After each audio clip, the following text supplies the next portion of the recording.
ये आकाशवाणी है। अब आप विशाल शर्मा से समाचार सुनिए।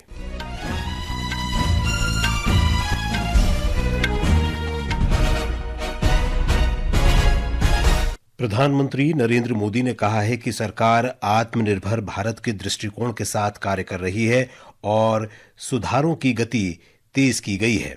उन्होंने कहा कि देश ने पिछले 10 वर्षों में सुधार, वित्तीय अनुशासन, पारदर्शिता तथा समेकित विकास के प्रति अपनी सतत वचनबद्धता का प्रदर्शन किया है। अर्थव्यवस्था में एमएसएमई के महत्व को लेकर श्री मोदी ने आज कहा कि एमएसएमई देश के आर्थिक विकास में परिवर्तनकारी भूमिका निभाते हैं। इस बजट की सबसे खास बात रही अपेक्षाओं से अधिक डिलीवरी। कई सेक्टर्स ऐसे हैं जहां एक्सपर्ट्स ने भी जितनी अपेक्षाएं की थी उससे बड़े कदम सरकार ने उठाए और आपने बजट में देखा है। मैन्युफैक्चरिंग और एक्सपोर्ट को लेकर भी बजट में महत्वपूर्ण फैसले किए गए हैं। श्री मोदी एमएसएमई क्षेत्र पर बजट के बाद एक वेबिनार को संबोधित कर रहे थे। प्रधानमंत्री ने कहा कि बजट में विनिर्माण और निर्यात को बढ़ावा देने के लिए महत्वपूर्ण कदम उठाए गए हैं। उन्होंने कहा कि निरंतरता और सुधारों के आश्वासन ने उद्योग में नए सिरे से विश्वास को जगाया है। श्री मोदी ने कहा कि सरकार के प्रयासों ने अर्थव्यवस्था पर कोविड महामारी के असर को कम किया है।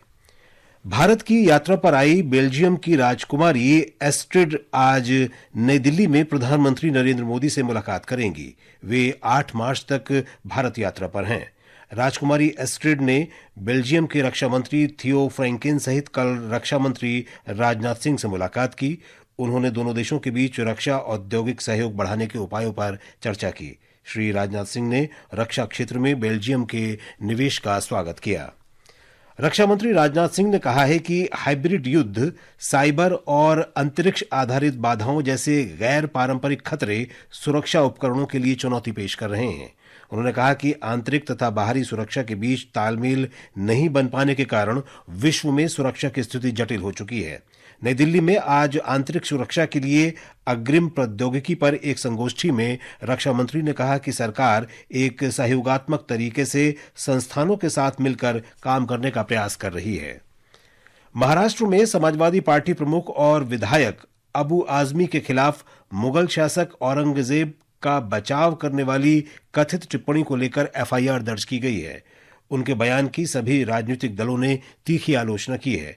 विवाद तब शुरू हुआ जब आजमी ने महाराष्ट्र विधानसभा सत्र में मुंबई में संवाददाताओं को संबोधित करते हुए ये टिप्पणी की।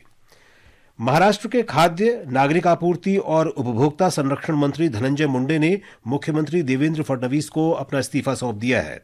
विधान भवन में संवाददाताओं से बातचीत में श्री फडणवीस ने बताया कि उन्होंने श्री मुंडे का इस्तीफा स्वीकार कर लिया है। बीड जिले के मासजोग गांव के सरपंच संतोष देशमुख की हत्या में श्री मुंडे के करीबी सहयोगियों की कथित संलिप्तता के बाद उन्होंने इस्तीफा दिया है। बॉम्बे उच्च न्यायालय ने आज एक विशेष पीएमएलए अदालत के उस आदेश पर रोक लगा दी जिसमें महाराष्ट्र भ्रष्टाचार निरोधक ब्यूरो को शेयर बाजार धोखाधड़ी मामले के संबंध में भारतीय प्रतिभूति और विनिमय बोर्ड सेबी की पूर्व अध्यक्ष माधवी पुरी बुच तथा अन्य सेबी और बॉम्बे स्टॉक एक्सचेंज बीएसई के अधिकारियों के खिलाफ एफआईआर दर्ज करने का निर्देश दिया गया था। जिनेवा में मानवाधिकार परिषद में जम्मू कश्मीर और मणिपुर को लेकर संयुक्त राष्ट्र मानवाधिकार प्रमुख वोल्कर तुर्क की टिप्पणियों को भारत ने दृढ़ता से खारिज कर दिया है। संयुक्त राष्ट्र में भारत के स्थायी प्रतिनिधि श्री अरिंदम बागची ने टिप्पणियों को निराधार और आधारहीन बताते हुए कहा कि वे जमीनी हकीकत को प्रतिबिंबित नहीं करती। चीन, मैक्सिको और कनाडा के आयातों पर अमेरिकी शुल्क आज से प्रभावी हो गया है। अमेरिका के राष्ट्रपति डोनाल्ड ट्रंप ने कनाडा और मैक्सिको से होने वाले आयात पर लंबे समय से लंबित 25% शुल्क लगाने की घोषणा की है।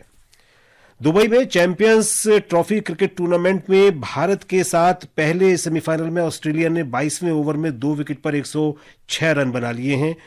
कूपर कॉनली बिना खाता खोले और ट्रेविस हेड 39 रन बनाकर आउट हुए।